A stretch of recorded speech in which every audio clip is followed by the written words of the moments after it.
Okay, so like when you think of an Italian fashion, right? What comes to mind? I bet you're thinking like big names, bold designs, that kind of thing. And you wouldn't be wrong, right? But there's been a really interesting development lately that has people talking. It's Prada buying Versace. Yeah, Prada, the minimalist chic masters, they've gone and scooped up Versace, known for their like over the top glamorous looks. And this isn't just some small business deal, okay? We're talking $1.375 billion. That's a B, like big, huge. So if you're even a little bit curious about what this means for the future of fashion, stick around. We're going to break it all down, what it means for these brands, for Italy, for like the whole luxury market. So first things first, if you haven't already, hit that like button and subscribe. It really helps us out and keeps you in the loop for more these fashion deep dives. Okay, so let's rewind a bit. Versace, right? Founded back in 1978 by this like iconic designer, Gianni Versace. Think bold, think sexy, think those wild prints and colors. I mean, he was really something else. But then in 2018, there was this big shift. Versace got acquired by Capri Holdings. Now, they're the folks behind Michael Kors, so, American company. And it kind of took Versace away from those Italian roots, at least ownership-wise. But now Prada's brought it back home, and that's where things get really interesting because it's not just about like national pride or whatever. It's a strategic move, a power play. Prada's saying, hey, Italian luxury's back, and we're here to take on the big guys. And by big guys, I mean like LVMH, the French luxury giant they own, like Louis Vuitton, Dior, so many others, and Kering, another French powerhouse with Gucci, Balenciaga, you get the picture. But here's Prada saying, we're not going to let them dominate the scene. We've got our own legacy, our own craftsmanship, and we're going to make a statement. And it's not just Versace they've got under their belt. Prada already owns Miu Miu, Church's shoes. Like they're building a real empire here. So the price tag for Versace, 1.375 billion. It's actually lower than what Versace went for back in 2018. Why? Well, the market's been a bit shaky lately, global economy and all that. And there were those tariff uncertainties a while back. All this kind of added up to make the price a little more, well, palatable for Prada. It's like they saw an opportunity and seized it.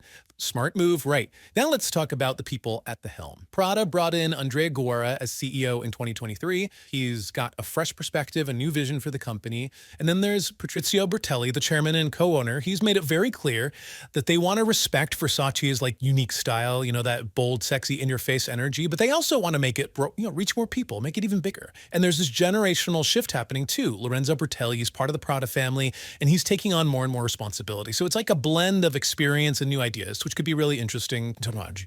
All right, so now we got to talk about the like elephant in the room. Prada and Versace creatively they're kind of opposites, right? Prada, it's all about that understated elegance, clean lines, sophisticated, intellectual. And Versace's like, bam, in your face, loud prints, all about that, like confident, even aggressive sex appeal. So how are they going to blend those two worlds? Well, Donatella Versace, she was the creative director for like forever, 27 years. But now she's stepped back and is more of a brand ambassador.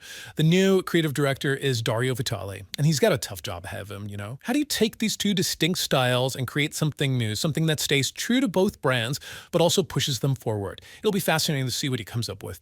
Now, there's another thing that makes this whole thing even more interesting. Both Prada and Versace, their headquarters are in Milan, like literally a few kilometers apart. So there's this like geographical closeness that can make the whole integration process a lot smoother. And it really emphasizes that made in Italy aspect.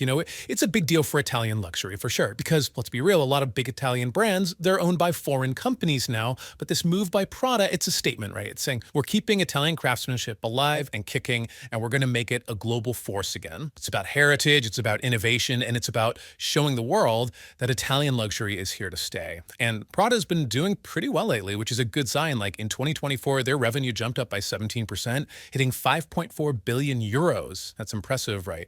And a big part of that success was Miu Miu. Their designs have been super popular, especially with younger crowds. So adding Versace to the mix, it could really diversify their offerings and give them an even stronger foothold in the market. And, when you compare this move to like what the French luxury giants have been doing, it's pretty different. LVMH and Kering, they've been all about aggressive acquisitions, buying up brands left and right.